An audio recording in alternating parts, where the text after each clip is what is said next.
right. I'm going to be speaking over here, so I can't talk in front of the speaker or else it makes a really annoying sound. I apologize. All right. No signal. So, first and foremost, thank you all for having me. If you're visiting today, I apologize in advance that you have to hear some strange person ramble about philosophy. But thank you for being here. Reverend Lisa will be back shortly. She's a much better speaker and presenter than me. So my name is Michael Granado. A few things about me real quick. I am a high school history teacher, which means two things. First and foremost, if you have questions about anything that I say, be more than happy to answer those in the reception hall after the service. And secondly, if you fiddle around on your phone, fall asleep, play video games while I'm talking, I won't take offense to it. So I'm going to tell you a little bit, and also thank you to the UU staff for accommodating.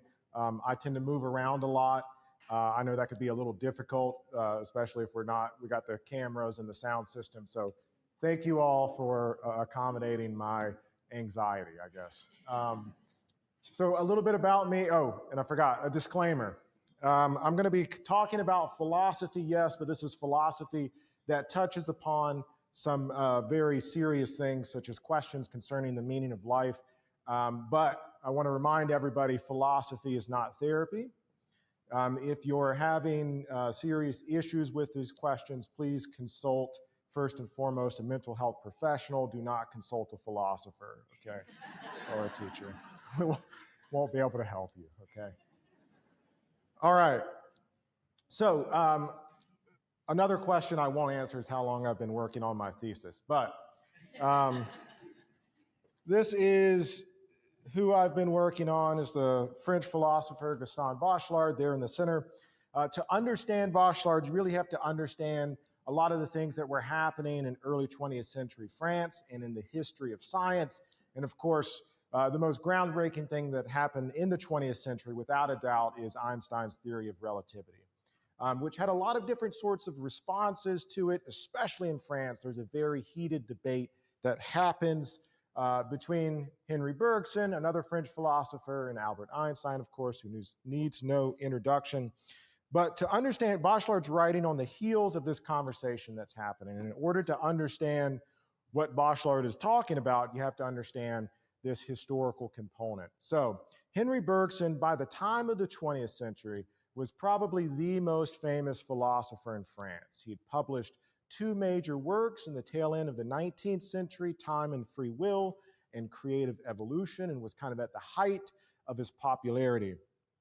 Einstein really gets his start in the early 20th century. 1905 is what's known as Einstein's miracle year. He publishes 4 revolutionary papers in physics that radically alters the course of physics.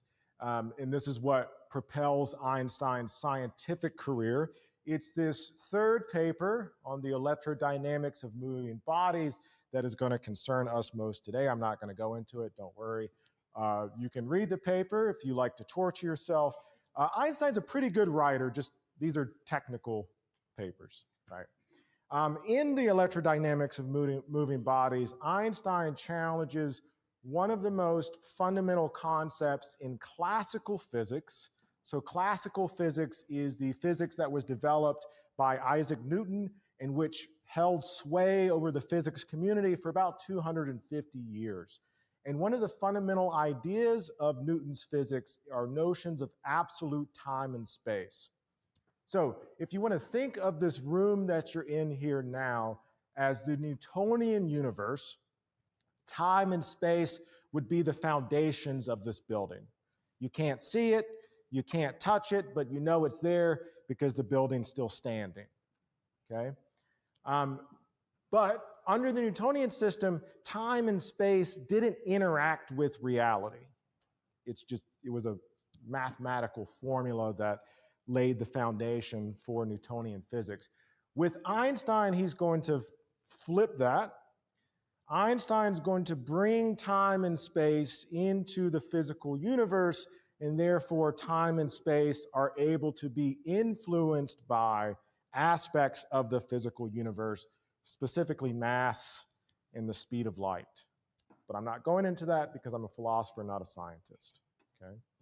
But what this means for us, is that the passage of time is variable. It changes according to the relative velocity of two observers. So one observer here on Earth, one observer on Mars, they're going to have two different experiences of the passage of time, which is crazy. Wrap your head around that, okay? Einstein publishes these papers in 1905. He gets pretty well known in Germany. Then this little thing called the First World War happens. World War I has obviously a humongous impact, not just on the world and politics and everything else that's happening, but also in the development of the scientific community. It splits apart the scientific community. There's a lot of really interesting but horrible history behind that. But World War I essentially puts a halt to science and everything else, but science also.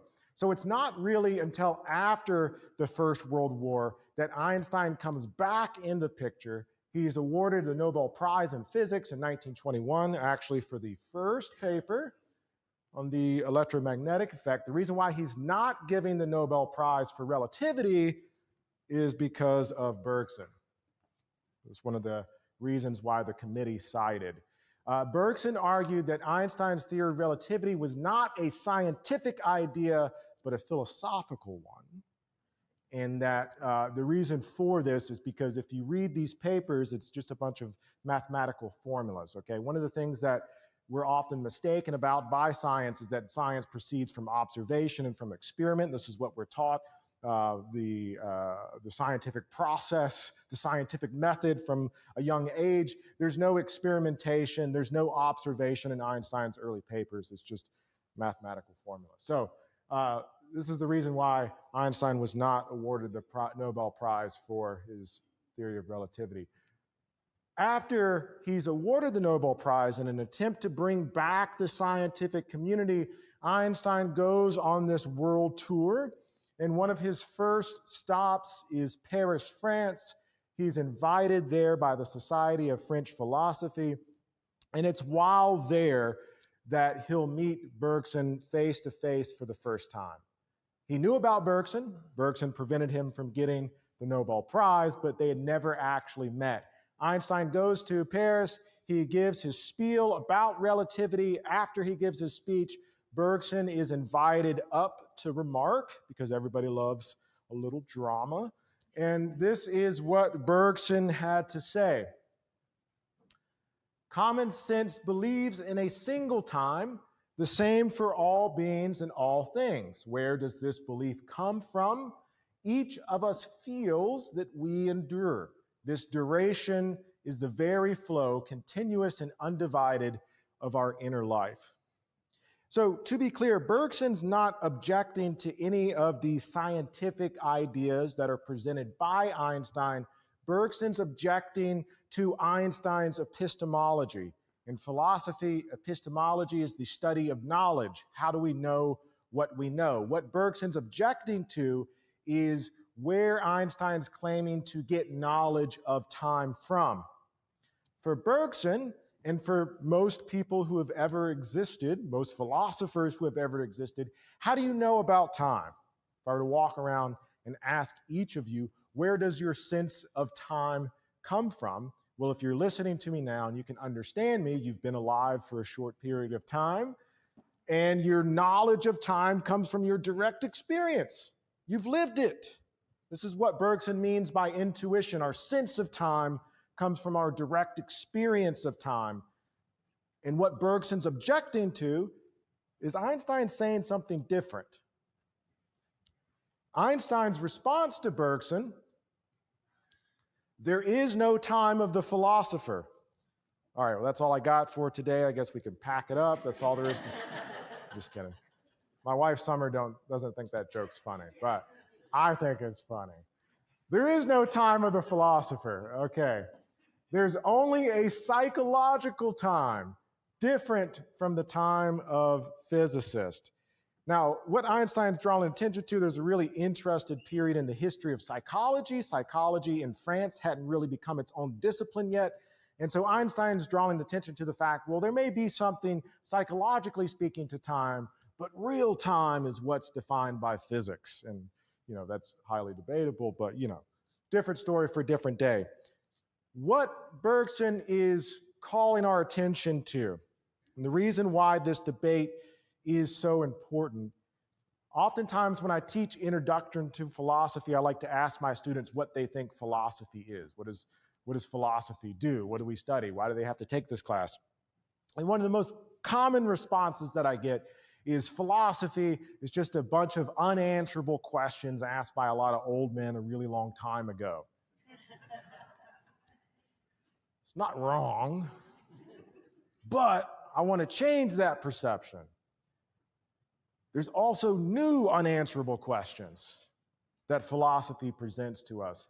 And one of these questions is time. One of the fundamental problems of today is that the description of time given to us by physics does not correspond to our experience of time. That's really weird. Really weird. This is what Paul Davis has to say in his article, That Mysterious Flow. Nothing in known physics corresponds to the passage of time. Nothing. Indeed, physicists insist that time doesn't flow at all.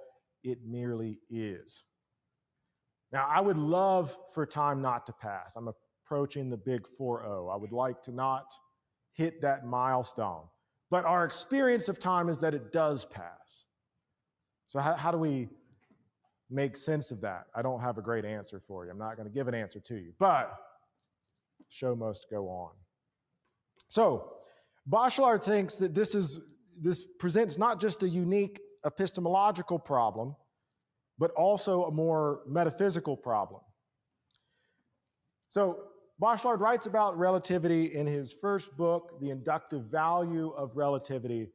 And again, from a knowledge perspective, from an epistemological perspective, this is what he has to say about relativity as a theory. We can say that by examining the phenomenon on a completely new theoretical level, relativity really invents the experience. That's our experience of time. That it creates its experience. So there's a sort of classic question in the philosophy of science. What exactly is philosophy telling us about? It's telling us about nature, and that we experience nature directly with our senses. But Bachelard's saying with relativity, it's not really what we get. We get a description, a mathematical description of nature that actually contradicts our experience. Relativity creates its experience. Okay, well, why does any of this matter on a more existential level? Bachelard says it matters because it's not that there's an inherent contradiction between our experience of time and relativity, but that relativity reveals something very fundamental about our experience of time that helps us to answer questions that relates to meaning in life. Bachelard says that time is confined to the instant that we've experienced the past, and so it might be helpful or confusing to think of our past self as one observer in the Einsteinian universe, and our present self as a different observer in the Einsteinian universe. And what does that mean? That our experience of time, that my experience of time now is going to be different from my experience of time in the past. It's going to have two different feelings, two different meanings, which allows for the possibility of creation, the possibility of freedom, and perhaps most importantly, the possibility for us to break with our past. Duration is formed. It's not necessarily grounded on a uniform, regular time. So in philosophy, one of the big questions, of course, that we deal with is what is the meaning of life? It's one of those big unanswerable questions. Well, we like to make this distinction between meaning of and meaning in, which got deleted from this PowerPoint. That's okay. Meaning of versus in. Meaning of life is big picture. What meaning does the universe give us to life as a whole, to humanity's existence as a whole, versus meaning in, what is the meaning of my life? Bachelard thinks that time, the view of time given by relativity, is going to give us an answer to meaning in. Because here's another weird thing. If I were to ask you all what is the meaning of your life, what would be the answer that you would give me? Most of you would give me some form of life narrative that makes sense of what has happened to you over the course of your life. All narratives, all personal narratives, presuppose an idea of time. They're all based on an idea of time. And Bachelard says that there have traditionally been two major ideas about the time of our lives. The first idea is that that time is fixed, that the past is past, there's nothing we can do about it, we're in the present moment, and we're being, in a sense, pushed, propelled towards the future. But the time that relativity gives us, according to Bachelard, is what?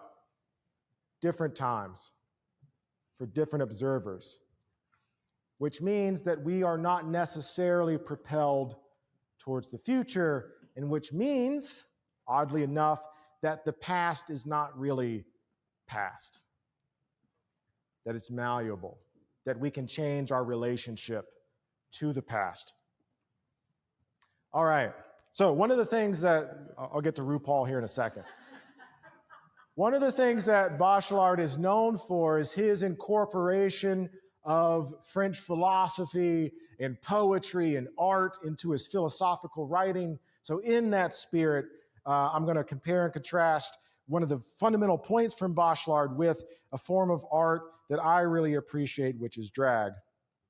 And one of the things that drag does is it challenges our traditional conceptions of things like gender roles and, for example, how men and women ought to look, what they should look like. And it teaches us that those perceptions are culturally based, determined, given to us by our society, but they're not built in nature, right? They're social constructs. And what this means for a philosopher like RuPaul, we're all born naked and the rest is drag, that we get to invent that identity, that it's largely up to us to create that identity, and we can change that identity over the course of our life if we want. And Bachelard's basically saying the same thing about your personal narrative, that there's a constructive element to it, that we can pivot, that we can change. But the past presents to us a problem for meaning. There's a philosopher named Marilyn McCord Adams who, another unanswerable question in philosophy is the question of the problem of evil, the meaning of evil and suffering in the life of the individual. Marilyn McCord Adams says that the experience of horrendous evils, numerous examples here, the experience of horrendous evils, things such as violence, things such as war, genocide, personal loss, the loss of parents, the loss of a child, that all of these things threaten to engulf meaning in our life. They are life defeaters in the sense that they could take away, if philosophy is able to give us an answer to life, and if philosophy is able to say that life does have meaning, then this also means that there are some cases in which life does not have meaning. And Adams identifies these cases as the experience of horrendous evils. So what do we do about these evils? Bachelard says that, interestingly enough, relativity allows us to hold these evils in connection with the present in order for us to, it's kind of like a gestalt shift in psychology, to change our perspective about our interpretation of our past. For the person who continues to love, I should have also added that grief is a reoccurrent theme throughout Bachelard's writing, because this mattered to Bachelard not just in an intellectual level, but also in a personal level. He lost his wife very early on in his life. So it kind of happens again and again throughout his writing that we see this. For the person who continues to love, a lost love is both present and past. Present for the faithful heart, past for the unhappy heart, thus for the heart capable of accepting suffering and fond recollection at the same time, a lost love is both pain and solace.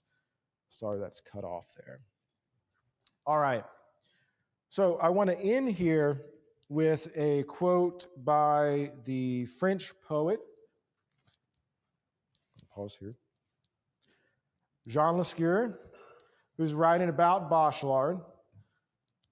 And Lescure identifies one of the major takeaway points from Bachelard's philosophy is this ability for us to break with our past. We're not beholden to those past experiences. And this is what Lescure has to say. The paths towards purification presuppose the possibility of reiterated births. They call for the instant to shatter temporal fate, for discontinuity to authorize surprising events. If the cruelest mourning is the consciousness of a future betrayed, the obstinate evidence of time as purveyor of wonder, surprise, and novelty is indeed associated with this initial revelation of suffering, with this eruption of the plundering instant. That which thrust me into the jaws of death is also that which offers me a chance to be reborn. For never, not for a single moment, are we the sum of our past. Each instant discovered is that which grants a new sense at every instant to the senseless history we have lived thus far. It is what grants our efforts some meaning we need in order to seize the soul that shall be ours. A modicum of happiness is possible in this world, even when its presence is realized through the absence forever thrust upon us. The purest happiness, the one we have lost. Thank you.